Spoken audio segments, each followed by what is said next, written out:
Hello नमस्कार साथीहरु र आजको नयाँ भिडियोमा हजुरहरुलाई स्वागत छ र हजुरहरु एकदम आराम खुशालै हुनुहुन्छ भन्ने आशा राखेको छु र म पनि एकदम आराम खुशालै छु साथीहरु। यो चाहिँ 2025 को लास्ट भिडियो हुनेछ। अब हजुरहरुले पनि एकदम राम्रोसँगले न्यू इयर मनाउनुहुन्छ भन्ने आशा राखेको छु। ल साथीहरु आज चाहिँ अब यो 2025 को न्यू इयर चाहिँ अब इधरदेखि मनाइ हुँदैछ हामीहरुको र 26 ल्याउनका लागि। ल साथीहरु मामा 2025 को कतिजनाको मन दुःख गर्नुभएको छ र त्यसको लागि चाहिँ हल्का साइड हान्दिनु। 2025 पनि सकिन लाग्यो। यदि यो वर्ष काहीँ कतै कसैको मन दुखाएमा मलाई माफ गरिदेऊ है साथी। ल अनि भेना हिजो अनि खसी ल्याउन भनेर इराङ जानु त के भयो नि? पक्नै सकेन नि। जान चाहिँ कहाँ त? छोटाइनु जस्ता रहेछन् कि पहिले हामी गोठमा बसेर ठ्याउनी त हो खरगारी। भेनाको धर्मपत्नी मेरो चाहिँ दिदी यहाँ अब यहाँ पुरी लिएर आइसक्नु भएको छ। उहाँ पुरा अब खानामा एकदम व्यस्त हुनुहुन्छ। अनि 2025 जान लाग्यो के कस्तो लाग्दैछ र दिदी? अब के भन्नु र भाइ, जान्छ आउँछ त्यस्तै हो नि जिन्दगी।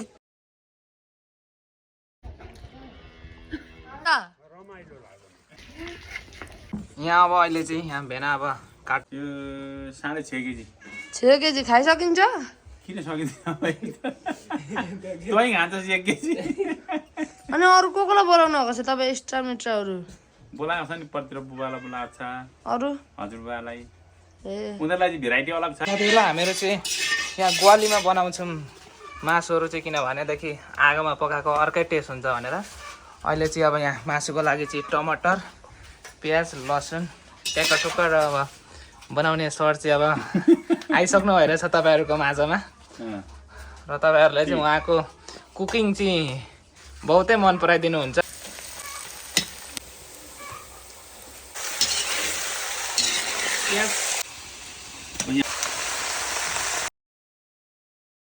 साथीहरु मासु चाहिँ यो किसिमको बनिसकेछ। अब फेरि के आइटम बनाऊ? यहाँ फेरि मलाई जाक्की जाबान हुँदैछ बजारबाट। अब माछा हो लिन जानु हुन्छ? 2 केजीको हेरले आम्मामा ल म चाहिँ अब यहाँबाट माछा लिन जानुपर्ने हुन्छ। अब गुरु हुइजेलसम्म त चेलाको त टेन्सनै छैन साथीहरु, टकाटक आइहाल्छ। के पनि ल्याउनु अरे? बनाउँदा नि अनि अर्को धनिया ल अर्को धनिया सोधा त खाल्छ। ल साथीहरु म अब बजारकोतिर लागेँ। अब माछा के कस्ता छन् त्यो पनि म तपाईँहरूलाई देखाउने छु। र अहिले चाहिँ मामा भान्जा निस्क्यो। मामा र भान्जा चाहिँ अब यहाँनिर एउटा माछा लिन जाँदैछौँ। आज चाहिँ देख्नु सक्नुहुन्छ आँगन पुरै खाली छ, एक्टिभा पनि छैन, गाडी पनि छैन। अनि यस्तो भएपछि अब आज हिँड्नु पर्ने भयो साथीहरु। र हामीहरू चाहिँ अहिले अब खोलाको बाटो जानुपर्ने हुन्छ। जानुपर्ने चाहिँ यो तल खोलो हो, यो खोलादेखि पारिपट्टि यहाँबाट सर्टकट रस्ता हान्दिनु पर्ने हुन्छ। र देख्न सक्नुहुन्छ माथिको आमामा भ्यू। ल साथीहरु अहिले चाहिँ हामीहरू यहाँ मामा भान्जा जाँदैछौँ माछा लिनका लागि। हिँड्ने आदतै सकिएछ अब चाहिँ त्यो एक्टिभामा र केमा हिँडेर ताना ल। र घर चाहिँ देख्न सक्नुहुन्छ उता पर हामीहरूको। यहाँ आइपुग्दाखेरि गलेर लद्दुलट भइहाल्यो। र अब हाइवे चाहिँ यहाँ माथिनेरि छ देख्न सक्नुहुन्छ। र अब हामीहरूको घर चाहिँ यहाँ पारिपट्टि हो। ल साथीहरु अहिले चाहिँ हामीहरू यहाँ माछा भटौमा पनि आइसक्यौँ। या माछा चाहिँ देख्न सक्नुहुन्छ, यही बनाएर लानुपर्ने हुन्छ अब फटाफट। अहिले चाहिँ हामीहरू माछा लिएर पनि आइसक्यौँ। भान्जा माछा पक्र खोइ यो माछा खोइ म पक्र्छु। यहाँ साथीहरू मामा चाहिँ हेर्नु अब कसरी आउनुहुन्छ। तिम्रो भान्जा गर्लफ्रेन्ड छ कि छैन भन्नु? छैन मेरो त छैन। ढाँट्छौ? हो नि। केटी घुम्छौ अरे भनेर सुन्दैछु त। हो नि घुम्थ्यो त। घुम्थ्यौ? छ त घर। कहाँ हो? कहाँ हो भन त? अनि कहाँ हो त्यो सानैमा तिमी चाहिँ पढ्ने उमेरमा केटी घुमेका त? अनि मामाको त अहिलेसम्म छैन, तिम्रो बनाउँदा हुन्छ। हामी चाहिँ घर आइपुगिसक्यो। माछाको लागि फेरि यहाँ भेनाले अर्को सुरुवात गर्नुभएको छ। तपाईँको त आज त आइटम बिहानदेखि त उपाय छैन त अनि बनाइ त। पसिना निस्किसक्यो अरे। अब माछा चाहिँ यहाँ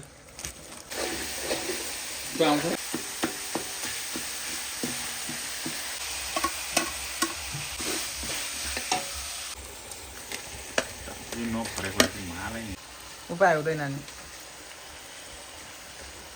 साथीहरू माछा पनि अब यो किसिमको भइसकेछ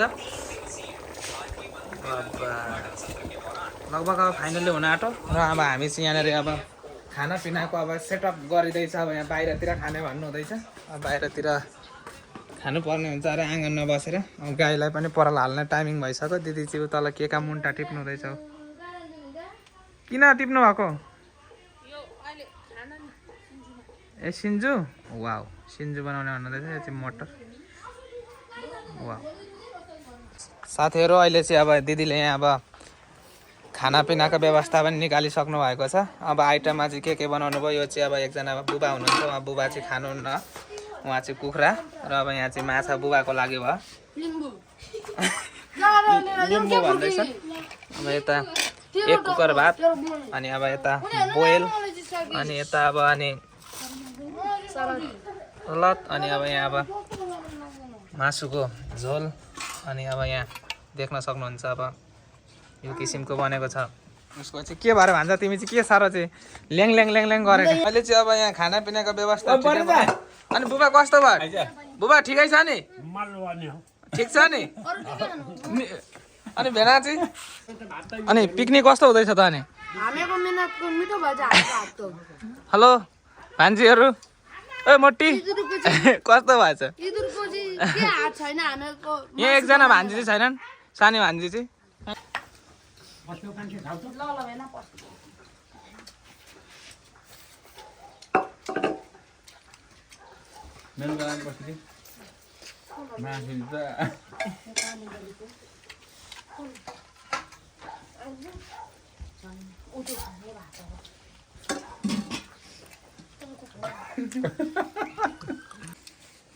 भाइ त्यही खाने खानु खानु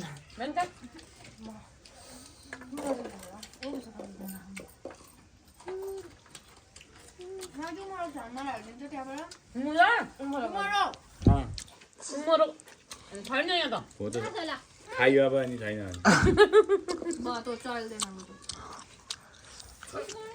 भाइले न नानी उमरकले गऱ्यौ उसलाई मासु तपाईँ जस्तै हो ल साथीहरू अब आजको चाहिँ हामीहरूको फ्यामिली पिकनिक पार्टी चाहिँ यस्तै भयो र के कस्तो लाग्यो आफ्नो आफ्नो प्रतिक्रिया कमेन्ट बक्समा छोडिदिनु होला र अब के भन्ने म चाहिँ एकदम खाएर पिएर हल्का काम परिहाल्यो अब के गर्ने त्यता गएर आउँदा म चाहिँ बहुतै थकान पऱ्यो र आजलाई चाहिँ अब यो भिडियो यतै व्यवस्था गरिदिनु पर्छ जस्तो लाग्दैछ र हामीहरू फेरि 2026मा नयाँ भिडियो भेट्नेछौँ बाइ बाइ साथीहरू thanks for watching this video